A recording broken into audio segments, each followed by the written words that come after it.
Bonjour, je suis Céline de ma PME Communique. Je suis formatrice en communication commerciale et digitale.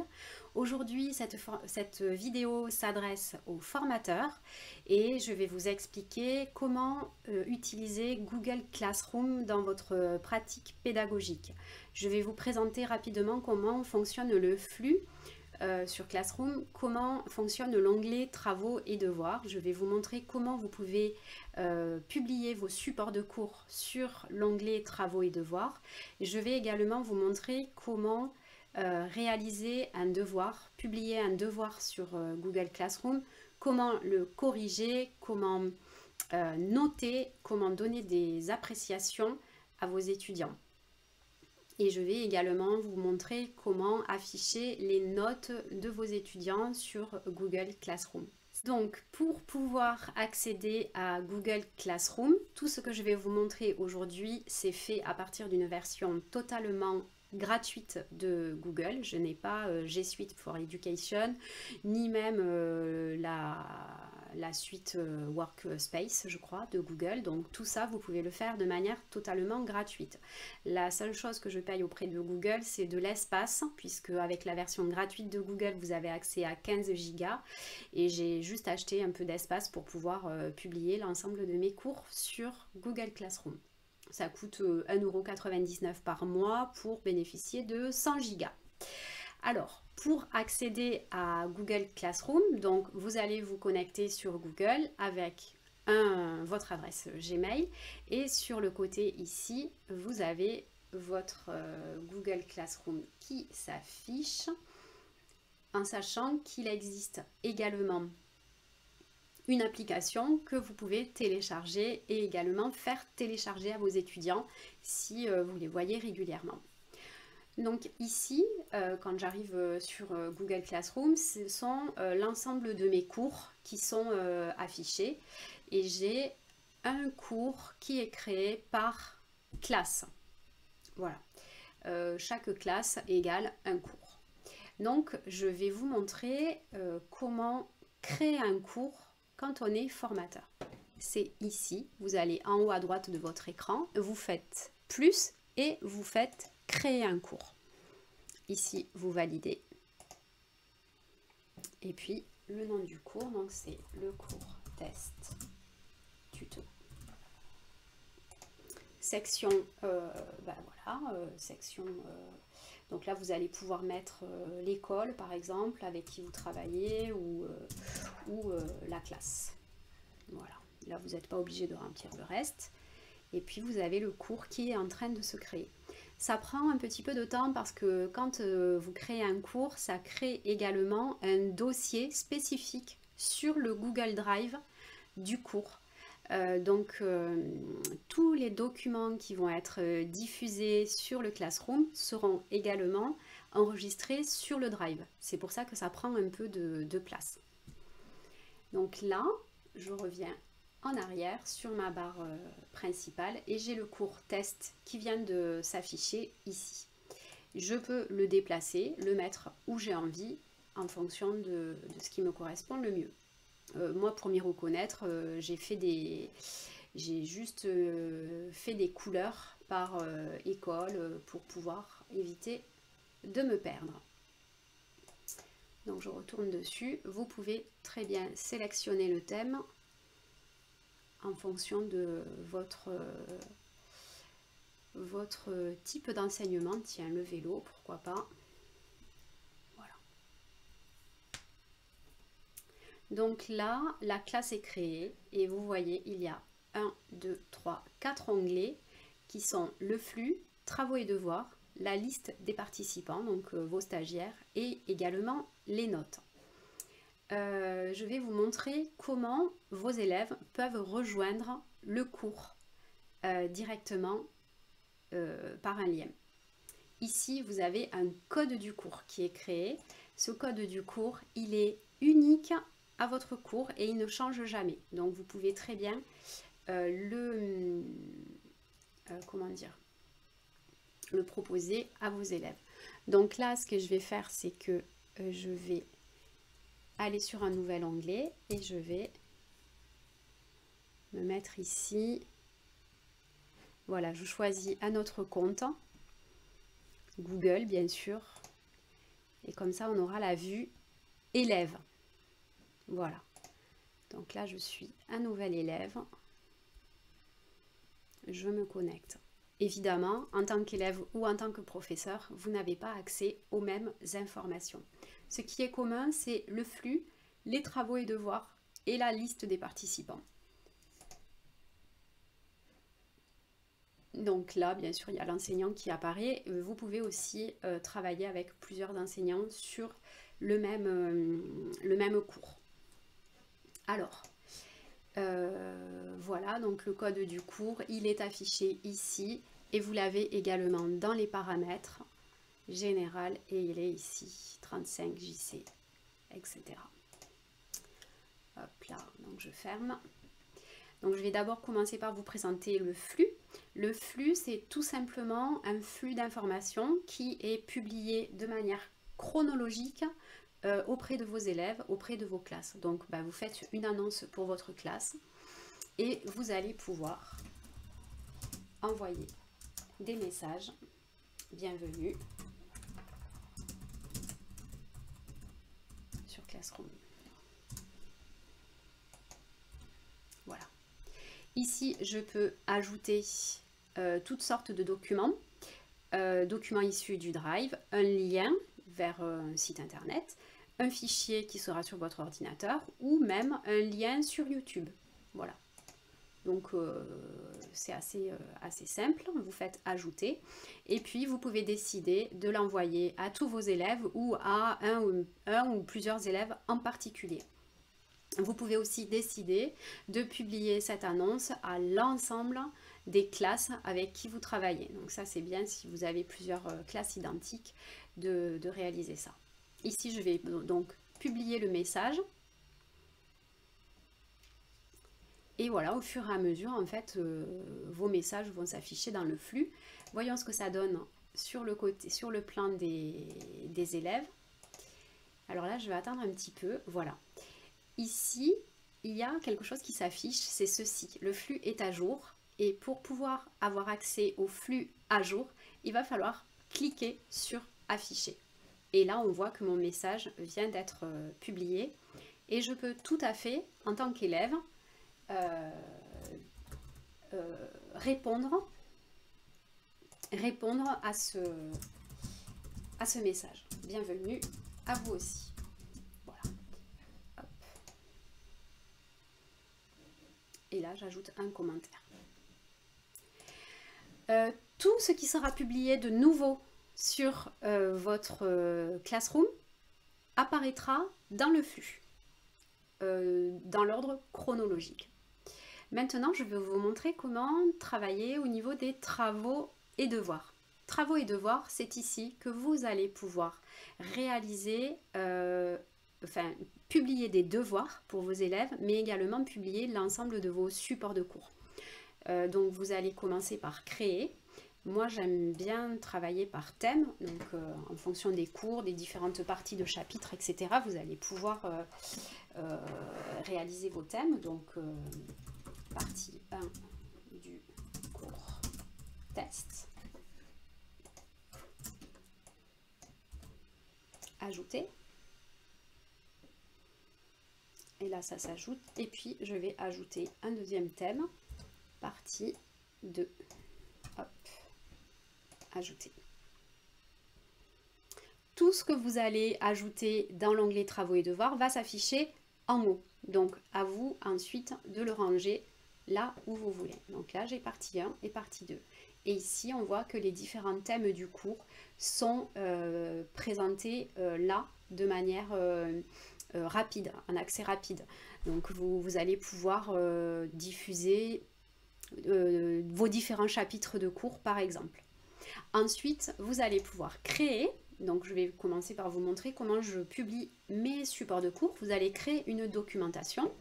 Et ici, vous allez donner un message, support du cours, partie 1, une description. Voici le support du cours de cette partie.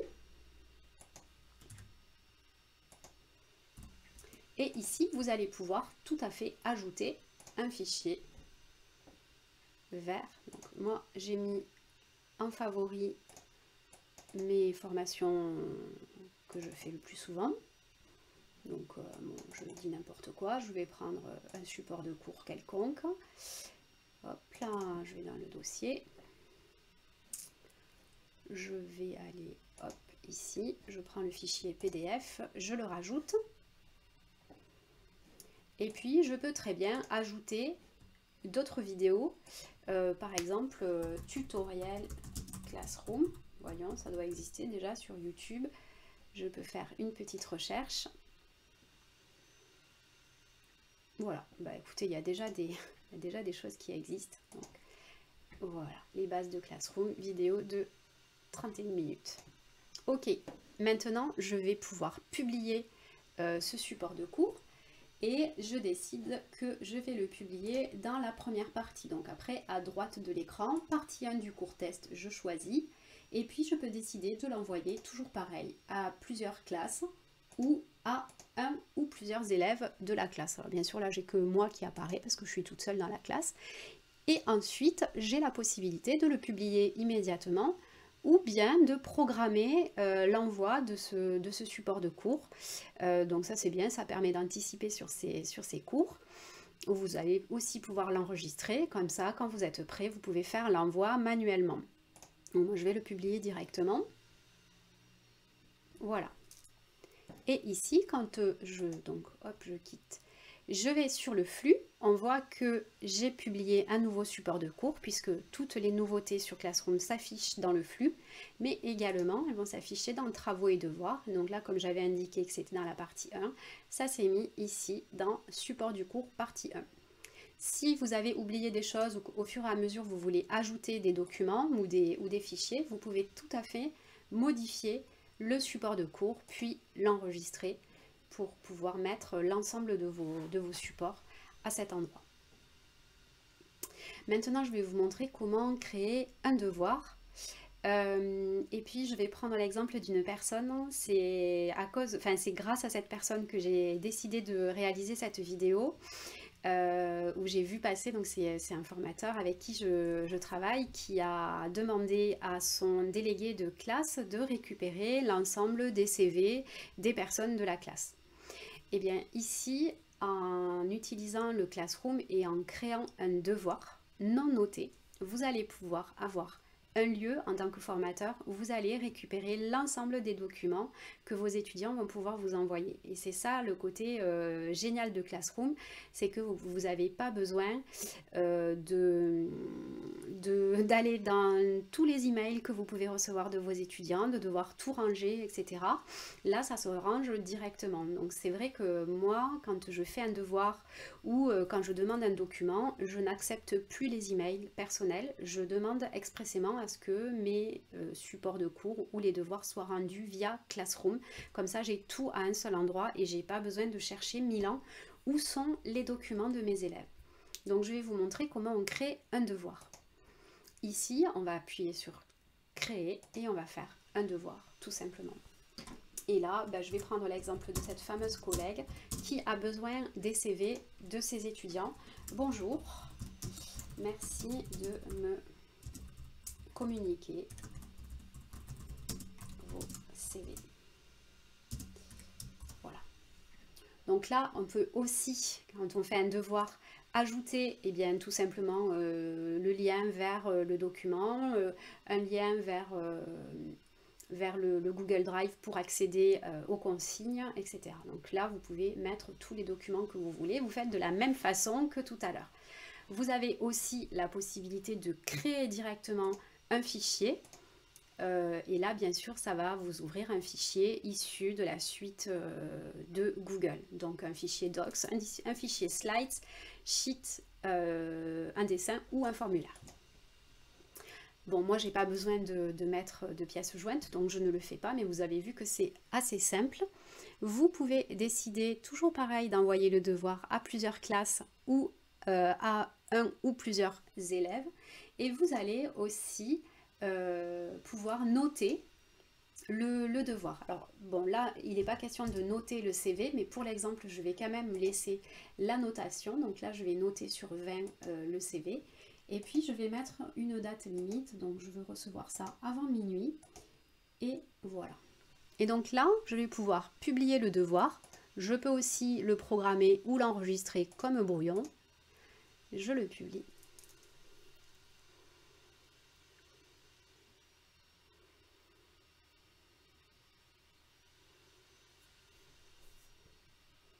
Voilà. Et on voit qu'ici, dans l'onglet Travaux et devoirs, il est indiqué le devoir à vos CV. Quand j'appuie dessus, je peux afficher le devoir, mais je vois déjà que le devoir a été attribué à une personne, normal puisqu'il n'y a qu'un seul élève dans cette classe, et ensuite je peux voir combien de personnes m'ont rendu le travail. Et là, je peux faire afficher le devoir. Et ici, je vois que donc, ce devoir a été attribué. Pour l'instant, personne ne l'a rendu. Et ici, je vais pouvoir mettre une note. Maintenant, passons à la vue élève. L'étudiant, qu'est-ce qu'il va voir? Donc là, je suis sur la vue élève. Donc, on voit que le flux est à jour. Pour afficher toutes les informations, je vais devoir faire afficher. Et là, on a le nouveau devoir qui apparaît ici dans le flux, que je vais pouvoir aller afficher ici. Mais je peux aussi y accéder directement par l'onglet Travaux et devoirs, où je vais pouvoir afficher le CV ou ici afficher votre devoir. Donc là, je vais afficher les détails et puis je vais pouvoir, en tant qu'étudiant, rendre le devoir. Donc, quand je suis élève ou stagiaire, j'ai accès à cet onglet où je vais pouvoir ajouter un fichier avec mon document. Donc là, j'ai mon CV, et bien je vais l'insérer.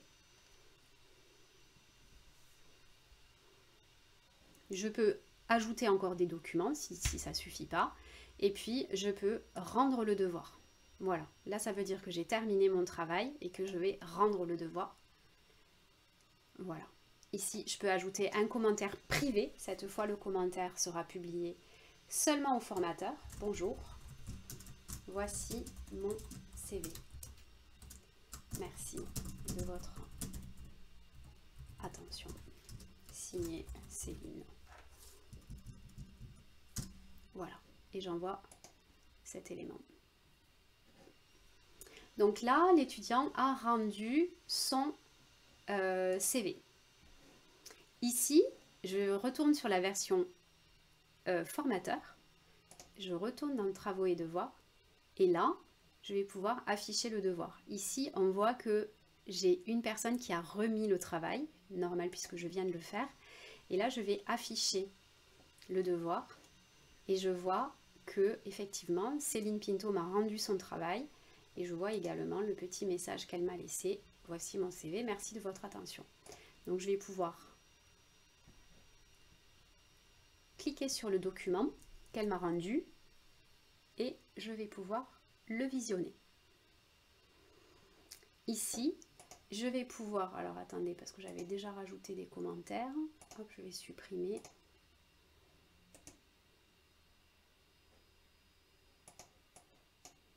Bon, c'est pas grave. Donc, par exemple, s'il y a des choses qui ne me conviennent pas sur ce CV, je vais pouvoir sélectionner ici et je vais dire merci de modifier cette partie. Par exemple, ici, je choisis que ça, c'est très bien. Et donc, je fais mes petits commentaires. Voilà, commenter. Donc sur tout le document, je vais pouvoir réaliser mes commentaires. Sur la partie de droite, je vais avoir la possibilité de noter directement mon étudiant. Et puis ajouter un commentaire. Très bon travail. Merci. Voilà. Là, je publie le commentaire. Le commentaire va être envoyé. Et si j'ai plusieurs élèves, ici, je vais avoir, j'ai des flèches, élève précédent et ou élève suivant. Et en fait, je vais pouvoir faire défiler le travail de tous mes élèves et de noter comme ça un petit peu à la chaîne l'ensemble du travail de mes élèves. Autrement, je peux faire un tri par prénom ou par état, etc. Et puis si je retourne ici, je vais rafraîchir, voilà. Ici, on voit que la note a été attribuée, puisque j'ai mis la note de 15, elle est toujours affichée comme brouillon.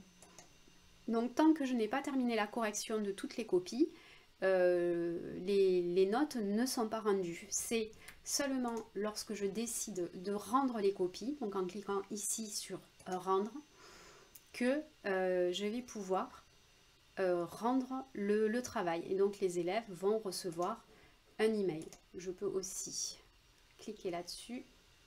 Qu'est-ce que c'est cet onglet? Envoyer un email aux élèves sélectionnés. D'accord. Bon, et là j'arrive sur Gmail. Donc là je vais faire rendre et je vais rendre le travail. Voilà. Si je suis élève, donc je suis la stagiaire, je vais voir, donc je reviens toujours hop, sur le cours. Voilà, je suis sur le cours. Je vais sur les travaux et devoirs. Je vois vos CV. Je fais afficher le devoir. Et là, on voit que j'ai obtenu la note de 15. Et on voit également le message que mon formateur m'a envoyé. Très bon travail, merci. Ben voilà, parfait.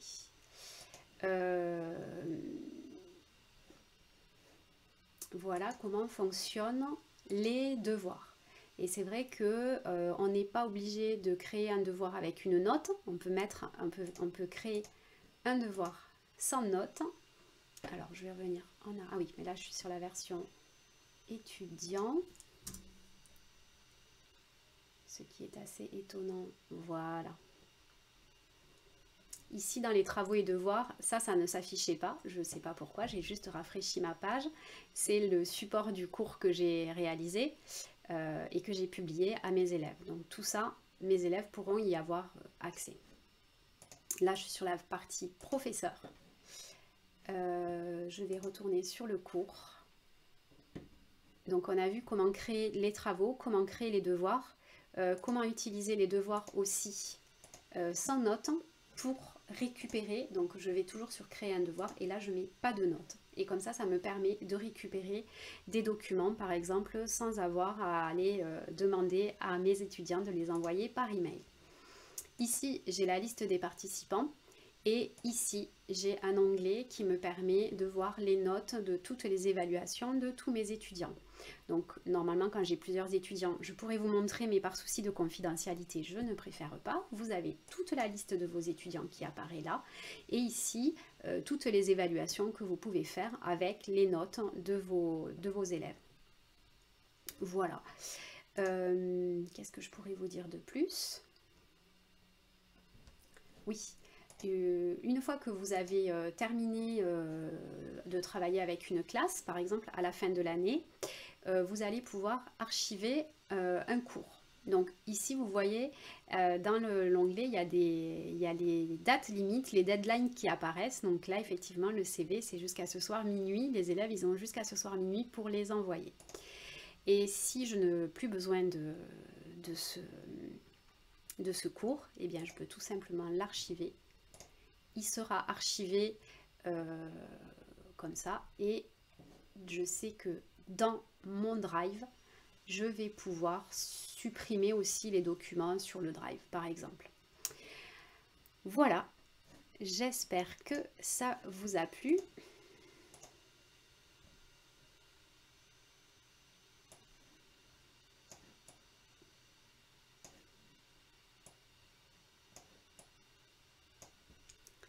Cette vidéo est maintenant terminée. Si cela vous a plu, n'hésitez pas à la partager à d'autres formateurs. Merci, au revoir.